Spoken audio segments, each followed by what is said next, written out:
నమస్తే, welcome to BCN news. నేను విజయలక్ష్మి. ముందుగా ముఖ్యాంశాలు. లండన్లో నారా భువనేశ్వరికి అరుదైన గౌరవం. లండన్లో డిస్టింగ్విష్డ్ ఫెలోషిప్ 2025 పురస్కారం ప్రదానం. హెరిటేజ్ ఫుడ్స్ కు లభించిన గోల్డెన్ పీకాక్ అవార్డు స్వీకరణ. కృష్ణా జిల్లాలోని తుఫాను ప్రభావిత ప్రాంతాల్లో పర్యటించిన వైసీపీ అధినేత జగన్. తుఫాన్ బాధిత రైతులందరికీ పంట బీమా వర్తింపజేయాలని డిమాండ్.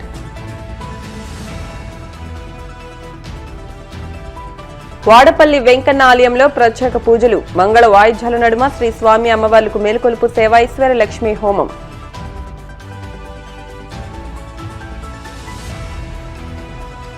జూబ్లీహిల్స్ నియోజకవర్గంలో కాంగ్రెస్ పార్టీ 30,000 ఓట్ల మెజార్టీతో విజయం సాధించబోతోంది. తెలంగాణ సీఎం రేవంత్ రెడ్డి ధీమా. ముఖ్యమంత్రి చంద్రబాబు సతీమణి Heritage Foods vice chairperson Nara Bhuvaneswari అంతర్జాతీయ స్థాయిలో అరుదైన గౌరవాన్ని అందుకున్నారు. లండన్లోని గ్లోబల్ కన్వెన్షన్ సెంటర్లో జరిగిన ఓ ప్రతిష్టాత్మక కార్యక్రమంలో ఆమె 2 పురస్కారాలను స్వీకరించారు. ఇన్స్టిట్యూట్ ఆఫ్ డైరెక్టర్స్ సంస్థ ఆమెకు డిస్టింగ్విష్డ్ ఫెలోషిప్ 2025ను ప్రదానం చేయగా, హెరిటేజ్ ఫుడ్స్ కు లభించిన గోల్డెన్ పీకాక్ అవార్డును కూడా ఆమె అందుకున్నారు. ఈ కార్యక్రమానికి ముఖ్యమంత్రి చంద్రబాబు ప్రత్యేక అతిథిగా హాజరయ్యారు. ఎన్టీఆర్ ట్రస్ట్ మేనేజింగ్ ట్రస్టీగా ప్రజాసేవ, సామాజిక సాధికారత రంగాల్లో భువనేశ్వరి చేసిన విశేష కృషికి గుర్తింపుగా ఈ డిస్టింగ్విష్డ్ ఫెలోషిప్ ను అందించారు. హెరిటేజ్ ను దేశంలోని ప్రముఖ డైరీ బ్రాండ్లో ఒకటిగా నిలబెట్టడంలో, కొత్త ఉత్పత్తులను ఆవిష్కరించడంలో, రైతుల సాధికారతకు ప్రాధాన్యత ఇవ్వడంలో ఆమె కృషి చేశారు. ఈ నేపథ్యంలోనే ఎక్సలెన్స్ ఇన్ కార్పొరేట్ గవర్నెన్స్ విభాగంలో హెరిటేజ్ ఫుడ్స్ కు గోల్డెన్ పీకాక్ అవార్డు లభించింది.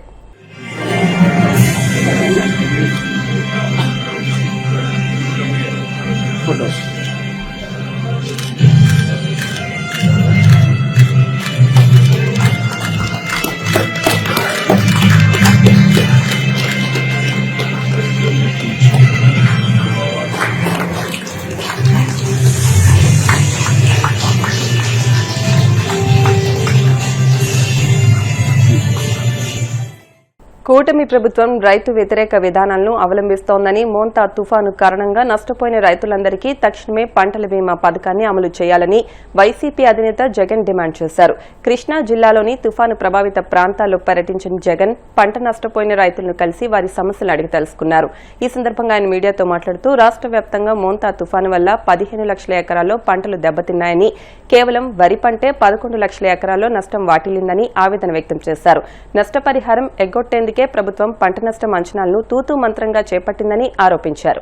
పొలంలో ఉన్న రైతన్నను ఆశ్చర్యం కలిగించే విషయాలు చెప్తా ఉన్నాడు. ఈ రైతన్నను అడిగే, అన్న మీ పంటలేకి ఎవరైనా ఎన్యూమరేషన్ చేయడానికి ఎవరైనా వచ్చారా అని. ఈ రైతులే కాదు, ఎక్కడ రాష్ట్రంలో ఉన్న ఏ రైతును అడిగినా కూడా, అన్న ఎవరి పొలంలోకి కూడా, ఏ రైతు దగ్గరికి కూడా పొలంలోకి ఎవరు కూడా ఎన్యూమరేషన్ కు రాలేదన్న అన్న మాట వినిపిస్తుంది. కృష్ణా కలెక్టర్ ఇచ్చిన ప్రొసీడింగ్, ఈ ప్రొసీడింగ్స్ లో కృష్ణా కలెక్టర్ ఏమంటాడు తెలుసా? 30వ తారీఖు తను ఈ ప్రొసీడింగ్స్ ఇస్తూ తను ఏమంటాడు, enumeration of crop damage and social audit, enumeration అయిపోవాలా, సోషల్ ఆడిట్ అయిపోవాలా, to be completed by 31st, అంటే ఒక రోజు. 30వ తేదీ ప్రొసీడింగ్స్ ఇస్తాడు, 31వ తారీఖు కల్లా సోషల్ ఆడిట్ అయిపోవాలా, ఎన్యూమరేషన్ అయిపోవాలంటాడు. And any grievances shall be redressed immediately. ఒక రోజు టైం. అంటే ఎంత నిర్దాక్షిణ్యంగా ఇల్లు ఎవడు కూడా ఇలా టైం ఇచ్చింది ఒక రోజు. అంటే దాని అర్థం ఏంది?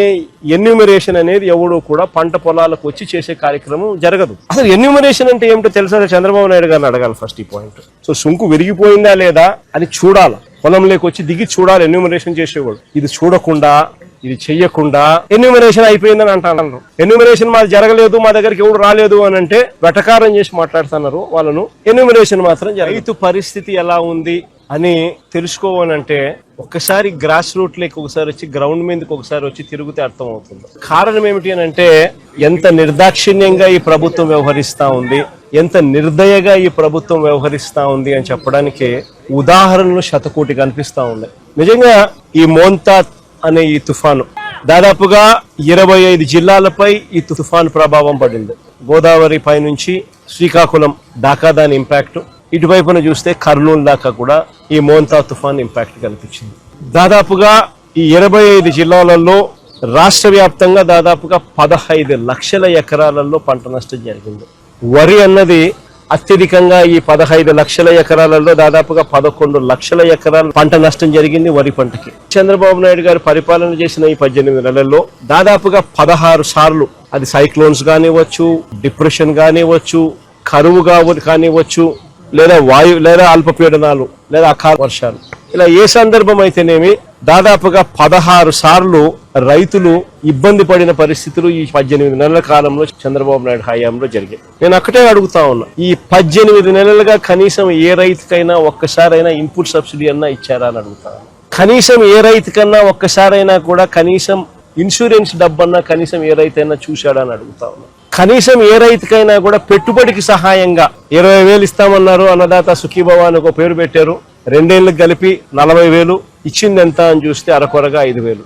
అంటే పూర్తిగా రైతును వెన్ను విడిచారు. ఉచిత పంటల బీమా ద్వారా ఇన్సూరెన్స్ సొమ్ము వచ్చేది. అలాంటిది దాదాపుగా చెప్తా ఉన్నారు కథలు, 3.5 ఎకరాలు ఉంటే దాదాపుగా 70,000, 66,000 ఇన్సూరెన్స్ డబ్బులు గతంలో అందుకున్న పరిస్థితులు చెప్పుకుంటా ఉన్నారు, రైతులు గుర్తు చేసుకుంటా ఉన్నారు. అది కూడా ఈ పొద్దు రైతులకు రాకుండా పోయింది. చివరికి ఎరువులు కూడా బ్లాక్ లో రైతులు కొనుక్కోవాల్సిన అధ్వానమైన పరిస్థితిలోకి ఈ రోజు రైతు వెళ్ళిపోయారు. పంట అమ్ముదాము అని చెప్పి చూస్తే ఇన్ని నష్టాలకు ఓడ్చి రైతు కష్టపడి పంట పండిస్తే పంట అమ్మాలని చూస్తే ఆ పంట గిట్టుబాటు ధరలు రాని పరిస్థితి. ఎంఎస్పి చూస్తే 1750, రైతు చేతికి వస్తుంది ఎంత అంటే కేవలం 1350. కోనసీమ తిరుమలగా వర్ధిల్లుతున్న వాడపల్లి శ్రీ వెంకటేశ్వర స్వామి ఆలయంలో బుధవారం ప్రత్యేక పూజలు వైభవంగా నిర్వహించారు. మంగళ వాయిద్యాల నడుమ శ్రీ స్వామి అమ్మవార్లకు మేలుకొలుపు సేవను నిర్వహించిన అనంతరం ఐశ్వర్యలక్ష్మి హోమాన్ని జరిపించారు. అర్చకులు శ్రీ స్వామి అమ్మవార్ల వసంత మండపంలో అష్టోత్తర పూజలు నిర్వహించగా ప్రత్యేక అలంకరణలో ఉన్న స్వామిని దర్శించుకుని భక్తులు తరించిపోయారు.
భారత మహిళా క్రికెట్ జట్ 2025 ప్రపంచ కప్ ను గెలుచుకున్న సందర్భంగా ప్రభుత్వ విప్ ఎమ్మెల్యే బొమ్మిడి నాయకర్ ఆధ్వర్యంలో పశ్చిమ గోదావరి జిల్లా నర్సాపురంలో స్త్రీశక్తి విజయ ర్యాలీని ఘనంగా నిర్వహించారు. నర్సాపురంలోని వైఎన్ కళాశాల, సూర్య, గౌతమి, ఆదిత్య, జానకి, స్వర్ణాంధ్ర కళాశాల నుండి 2,000 మందికి పైగా విద్యార్థులను జనసేన కార్యాలయం నుండి అంబేద్కర్ సెంటర్ వరకు ఉత్సాహంగా భారీ ర్యాలీ నిర్వహించారు. అనంతరం డీఎస్పీ శ్రీవేద కేక్ కట్ చేశారు. ఈ సందర్భంగా బొమ్మిడి నాయకర్ మాట్లాడుతూ ప్రతి విజయానికి వెనుక ఒక మహిళ ఉంటుందన్నారు.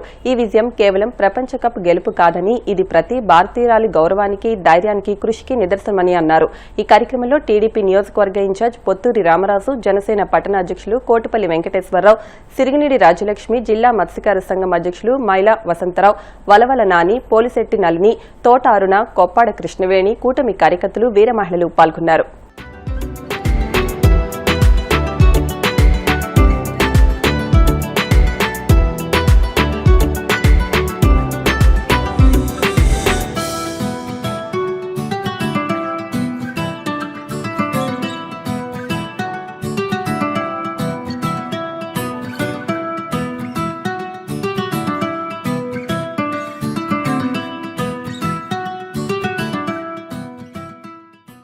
ఉమెన్స్ టీం 47 సంవత్సరాల తర్వాత మొదటిసారి మరి ప్రపంచ ఛాంపియన్షిప్ తీసుకుంది. దానికి సంబంధించి ఈ రోజున ప్రత్యేక ఉమెన్స్ తరఫున మరి ఈ రోజున ఇక్కడ నరసాపురం నియోజకవర్గంలో మనందరి ద్వారా ప్రత్యేక స్టూడెంట్స్ అందరి తరఫున కూడా మరి ఇండియన్ టీం అందరికీ కూడా అభినందన తెలియజేసుకుంటూ, అదేవిధంగా ఇక్కడికి వచ్చిన స్టూడెంట్స్ అందరికీ కూడా ఇవాళ ఈ విజయం అన్నది ఒక విజయమే కాకుండా మన భారతదేశానికి గౌరవం తెచ్చే విధంగానే మన మహిళా ప్లేయర్స్ అందరూ కూడా మరి పోరాడి, ఎందుకంటే సెమీఫైనల్ లో కూడా చూసాం, ఆ రోజున కూడా ప్లేయర్స్ అందరూ కూడా ఒక మంచి విరోచిత పోరాటం చేసి సెమీఫైనల్ గెలవడం, అదేవిధంగా ఫైనల్ లో కూడా దక్షిణాఫ్రికా 55 పరుగులతో ఘన విజయం. ఇప్పుడు కాసేపు ప్రకటనలు.